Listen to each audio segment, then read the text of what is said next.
Mistake number one in everyday carry, people that leave their guns at home. It's not good to be in a gunfight if you don't have a gun. It's truly not everyday carry. It's sometimes carry, or this is what I hear a lot of from people I know. I'm going to drive to a major city and then I need my gun all of a sudden, even though I haven't carried for a long period of time. I'm not a fan of this. That's not a concept that I understand. It should be common sense that the more you do something, the more proficient and the safer it becomes. You can obviously never let your guard down around firearms and the safe use and handling of them, but my point is the safest and most competent carriers are truly the everyday carriers. I recently graduated from Tom Givens at Range Masters Instructor Development course. During that curriculum, he said over and over a statistic that I found to be quite amazing. In his time as a range instructor, he's had students that number into the thousands. Those students have actually been involved in almost 75 gunfights. 69 of them have walked away and survived the fight. The 3 that did not are something that he calls forfeits because they were unarmed at the time of the confrontation. That's a bad strategy when you're a competent, safe, and licensed carrier in the state in which you live. So rule number 1 in a gunfight is have one. Nothing is going to go down the way you think it will, and the time that you leave for the store very quickly or it becomes inconvenient for you to carry your gun is when you're going to need it the most. Everyday carry is a lifestyle born of the decision, the conscious decision to survive and potentially defend others. If that's not your bag, then get out. It's not everyday carry, it's sometimes carry, and that's dangerous. Mistake number 2 in everyday carry is people choose the exact wrong weapon for them and their skill set. Here's what I mean by that.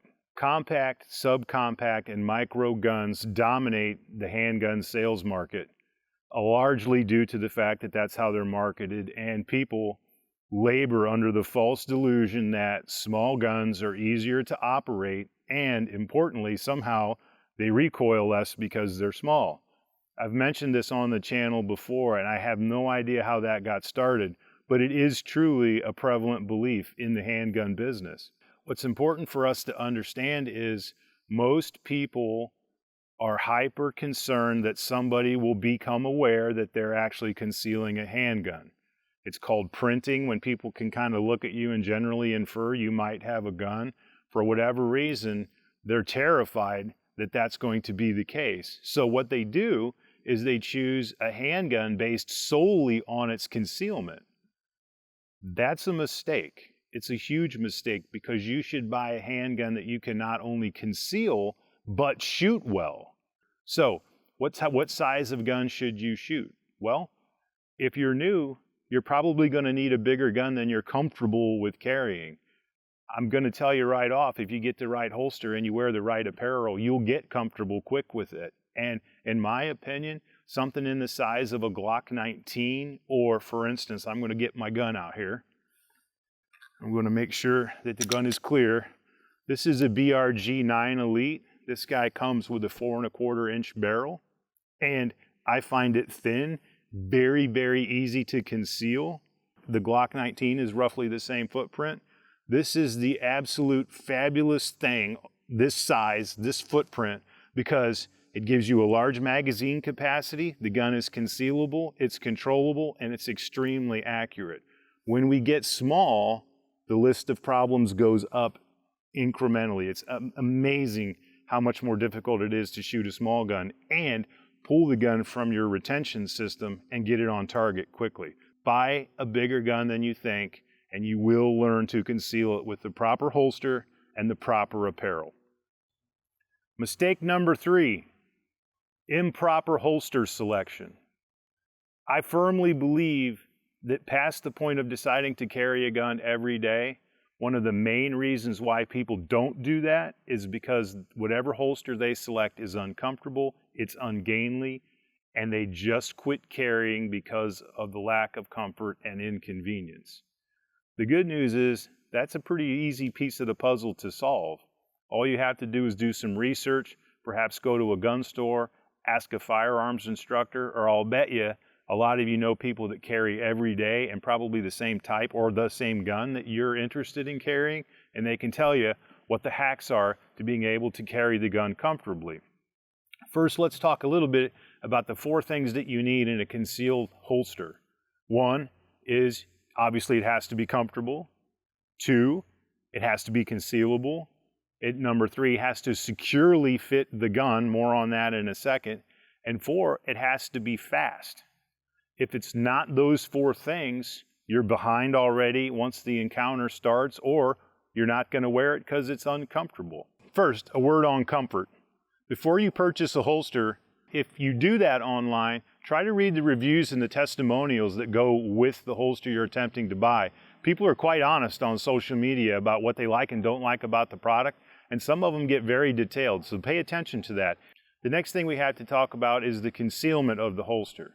There's a lot of choices that individuals have to make about what kind of carry they're going to do, what position on the body, and not to mention whether outside or inside the waistband. I spend about, obviously like everybody else, about 8 hours a day at work, and I'm fortunate that at work I can open carry. And because I can do that, I typically run a holster like this. On the 3 or 9 o'clock position, depending on what handed you are. I'm wrong-handed, so obviously for me it's 9. And you notice it's straight up and down. This is a very good holster from Rounded, and importantly, it was actually made for the BRG.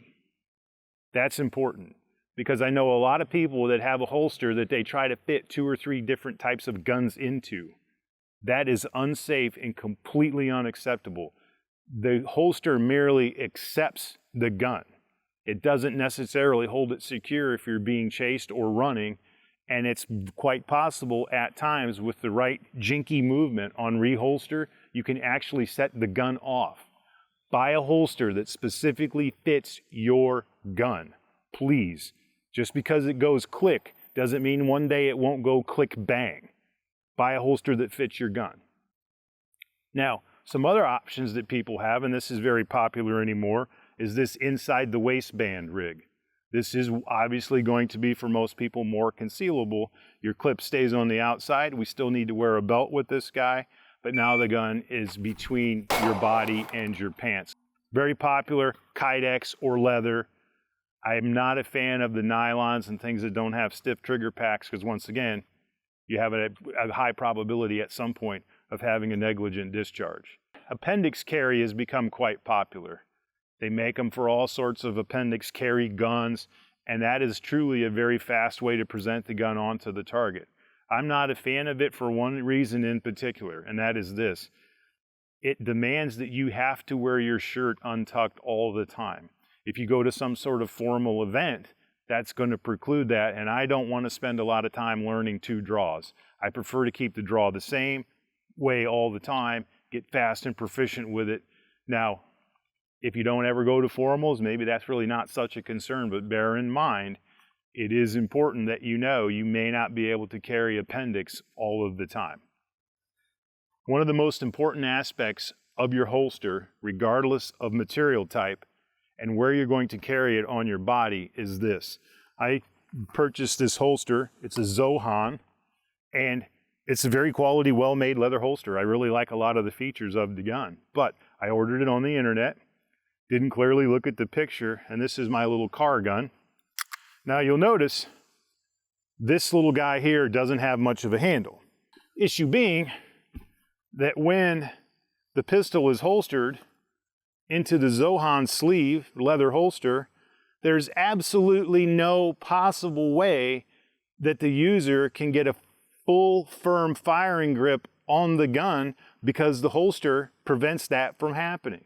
At no time is this going to be, and we'll show you on the video, an effective, fast, smooth, and safe way to present this gun onto the target. So you have to be careful of things like this. The more it covers your gun, you have less of a chance of actually getting it out smoothly and safely. Full, firm firing grip is a requirement, period. Mistake number 4, not dressing around the gun or choosing the wrong apparel. This is a kind of a complicated riddle to solve for everyday carry folks. What works for some may not work for others. And the main reason for that is body styles, body types. Some people have a bigger tactical shelf than others. And I notice if you're a bigger guy, you get away with concealing a lot bigger gun than obviously a smaller framed individual. And for women, it's even more complicated, but we'll do a video about that later on down the road. When the weather permits, this is pretty much how I go out of my house. Boots, jeans, t-shirt, belt, weapon system, and an overshirt, sometimes a sweatshirt. I really like the overshirt though because I find it's much easier and I have a higher percentage of getting to my gun without some sort of error, meaning the sweatshirt gets snagged on something as I'm trying to pull it. If you wear tight clothes, you're going to have to learn to not do that carrying your gun. I'm going to switch wardrobes here in a bit, and I would just like for you guys to focus on how much more you can see the gun based on what I'm wearing. Overshirts are great for everyday carry out. They're almost like survival clothes a bit because you notice I chose this one on purpose. I actually have a few of these, and it's because they have pockets and things for me to put other things I might need, potentially a light. And I always have a set of keys or something reasonably heavy in one of the pockets, particularly the pocket that I'm going to use to access the gun. If the pocket isn't weighted, it doesn't have a tendency to go in the direction you want it to go so that you can access the gun. I've even known of people that would sew small weights or sinkers into the inside of their clothes so that they could skin the jacket, so to speak. In general, what you're going to want to do is buy clothes, whether it's pants or shirt, that in general is one size larger than you would typically wear. Think subtly baggy. So we're back after wardrobe change number 1, and all I've done is put on a larger t-shirt than I would typically wear, and you'll notice it's kind of really hard to see whether or not I'm actually carrying a gun. Yeah, if you look close, you probably could figure it out. But I know a lot of people that carry every day this way. They'll wear like a Under Armour material or like spandex. And that way, when they pull the gun, everything seems to slide smoothly and they're not sweating through onto their weapon system directly from body contact. You don't have to do that. I just left my under t-shirt on. That way I don't show you my soft white underbelly. Nobody wants to see that. And at that point, you'll notice because of the material, I have to make an exaggerated movement because I have to reach way down, grab this guy, and hike it way up in the air in these exaggerated movements to actually clear the garment. If you have to clear your garment, you cannot go half speed. You have to get a hold of those garments like you're trying to rip it off of your body so that it clears and you can safely and smoothly present the gun onto the target. So lots of folks, whether for business or just going out on the town, wear polos. This would be an example of a polo shirt that you could wear when you weren't carrying, at least for a fellow my size. But I think if you get to looking around, it doesn't take Sherlock Holmes to figure out there might be a gun under there. This is that concept of printing.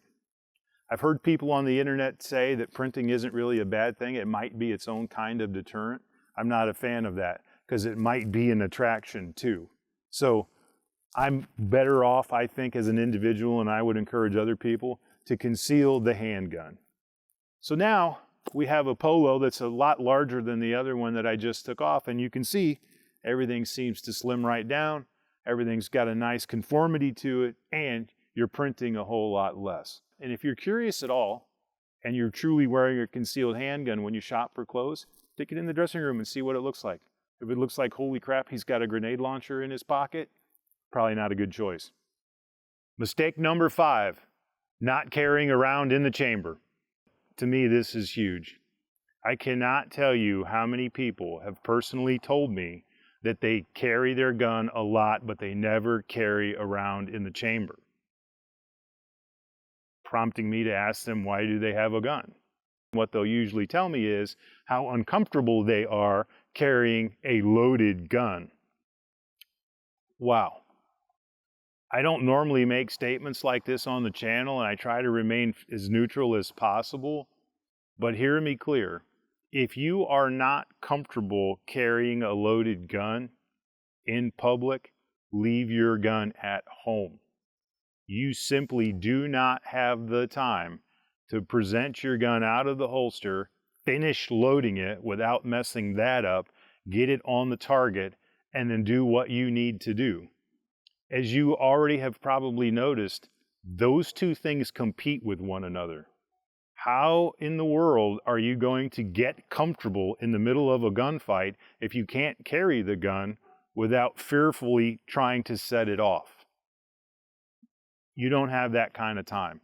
All you're going to do is either one, give the gun to the bad guy, or mess the process up and might result in the loss of your life. Now, I know there's a lot of people out there that watch a lot of videos of the Israeli military, even in hot zones, pulling their gun out, finish charging it or finish loading it, and then they're onto the target in maybe a second, second and a half, whatever the number is. Guess what? That's not me, and I'll bet you money that's not you. You need to develop the comfortability, the competency, and the skill set to carry the gun loaded so that when you pull it out, it's ready to go. Based on the weapon you choose, you might have to cancel a safety. That should take less than a quarter of a second with proper training. I'm not telling you to carry a gun or not carry a gun with a safety. What I'm telling you is, if you don't carry a loaded gun, don't carry a gun. Mistake number 6, not practicing on the range or at home with the way that you dress and your weapon system. It shocks me the amount of times that I've asked people how much they've practiced drawing their gun from their everyday carry position in their normal apparel, and the answer oftentimes is never. That makes no sense to me. At a minimum, you should practice dry firing and dry drawing your gun a minimum of 1,000 times before you ever dream of carrying the loaded gun in public. It's only with that constant repetition that you work the kinks out. I remember I started carrying a gun 25 years ago. The weapons were different, the holsters were different, obviously apparel changes, and that provided the evolution of where I got to today. The problem is, without practice, there is no evolution. The mistakes remain the same. I don't understand why people don't take some time at home and practice how I'm going to go out, how I dress in the summer. Most people have seasonal holsters. They have seasonal guns. Perhaps they're a little smaller when the weather's warm and you're wearing less clothes, unless you can get your gun out of the holster from concealment and present it onto the target in less than 2 seconds, and in a second and a half is preferred.